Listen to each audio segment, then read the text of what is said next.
This ESP8266 module, in this case a ESP12, can act as a Wi-Fi repeater. It's got the circuitry so we can easily upload firmware, and if you're interested in that module, I'll put in a link down below. So let's fire it up. Now the principle of operation of this whole thing is the following. The ESP8266 module can, of course, as you know, act as a Wi-Fi client, so it connects to your home Wi-Fi network. My desktop computer that you can see in the lower right corner is also connected to that network. And both clients are assigned IP addresses. Our Wi-Fi modules gets 192.168.1.2.78. But there's more to it than that. The module can be sort of split in halves, and the other side of the module can act as an access point. That's what's called station AP mode in ESP8266 speak. So to that access point, the laptop on the left side can connect, and it's then assigned an IP address from the 192.168.4.0/24 subnet. Now, when it sends a packet to my desktop machine, the packet is forwarded by the firmware in the ESP module, because forwarding is enabled there. But the reply packet will never get across the ESP module, because the router does not know where to put it. Well, it should go all the way to the left, but the router does not know that. Here, something calls into play that we call a static route.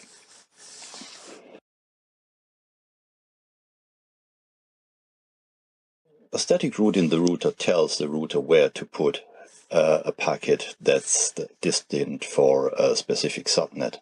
So in this case, all the packets going to the 192.168.4.0/24 subnet have to be sent via 192.168.1.78. And you can put that into your router's web interface usually, or possibly a command line, depending. So the packet will be sent back. Now that was an easy one. Now if we want to connect to the internet, we need name resolution.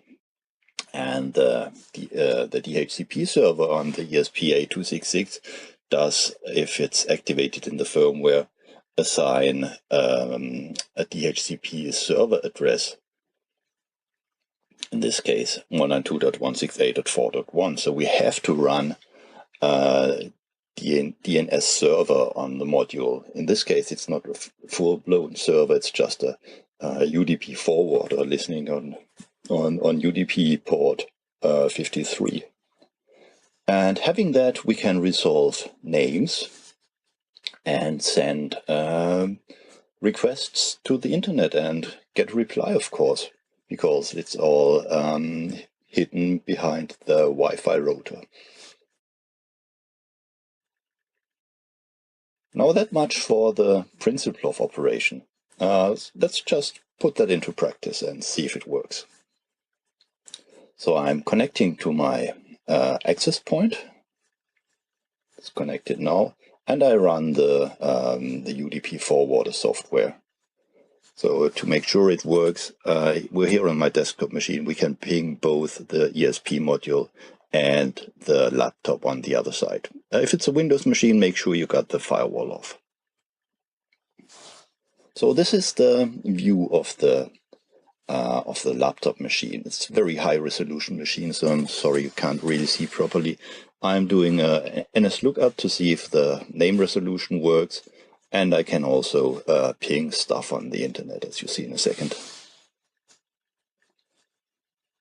And I can see the requests, DNS requests going through the module, and I can see that the module is still connected to my Wi-Fi router. So let's get back to the laptop. Here we go. It's loading a web page that works, and we can also do a trace route to ensure that we see all the hops of the packets going through. Now that'll take a moment. Now you've just seen one element failing on the web page. It looks like it hasn't loaded an ad banner or something.